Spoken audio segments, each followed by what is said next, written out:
পরিবার সভার সম্মানিত সভাপতি, উপস্থিত জঙ্গল সলিমপুরের বসবাসকারীবৃন্দ এবং উপস্থিত সাংবাদিক ভাইয়েরা, আসসালামু আলাইকুম। এখানে সাংবাদিক ভাইদের বিষয়ে যারা বা দু একটি কথা তুলছেন তাদের বিষয়ে আমি স্পষ্ট করে দিই। আজকে আমি যেটা বলবো সাংবাদিক ভাইয়েরা সেটাই প্রচার করবেন, কিন্তু ওনারা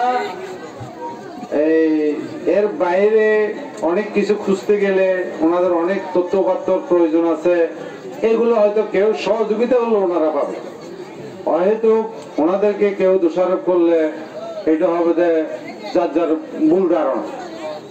যেহেতু 2022 সালে এখানে বলছে 3100 একর, কেউ না কেউ বলছে, তারা সেই হিসেবে সেটা কভার করছে, সেই হিসেবে সেটা প্রচার করছে, কিন্তু এটার জন্য ওনাদেরকে দায়ী করে বা ওনাদেরকে দোষারোপ করা এটা মোটেই উচিত না। আসল কথা হলো পদ্মার আড়ালে থেকে এইসব ব্যবসা বাণিজ্য কারা করে আমরা আগে তাদেরকে খুঁজে বের করতে হবে।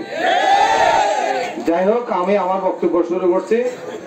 সেটা হলো, আমি এই জঙ্গল আমি ইন্ডাস্ট্রিয়াল মিলে চাকরি করতাম এই ইন্ডাস্ট্রিয়াল মিলে চাকরি করার পরে আমি চাইলে বাইরেও নিজের একখানা অবস্থান তৈরি করে নিতে পারতাম। 2000 সালে এখানে আমি আসার পরে জায়গা ক্রয় করার পরে আপনার জায়গা আপনি বিক্রি করছেন, আপনার বিক্রি যদি বৈধতা থাকে, আপনার এসটিওবির যদি ঠিক থাকে, আপনার তহসিল অফিস যদি ঠিক থাকে, আপনার ব্যাংক যদি ঠিক থাকে, আপনার সবকিছু ঠিক থাকে, ভাই আমার এটা অবৈধ হতে যাবে কেন? তাহলে আপনার এই সবগুলো যদি অবৈধ হয় তাহলে আমি অবৈধ।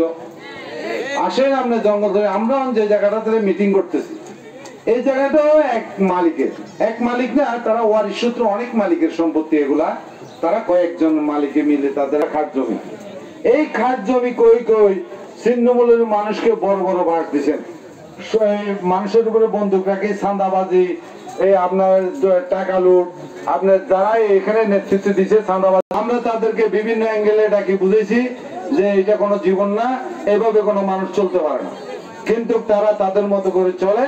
তারা রাজনৈতিক হাতিয়ার হিসেবে বিভিন্ন রাজনৈতিক নেতাকে উপরে এটা ভর করে, আর নেতারা সেটা বিভিন্ন অ্যাঙ্গেলে মাথায় নিয়ে এদেরকে বিভিন্ন অ্যাঙ্গেলে সহযোগিতা করে বিদায় জঙ্গল সলিমপুরে একটা নেগেটিভ সাইড শুরু হয়েছে।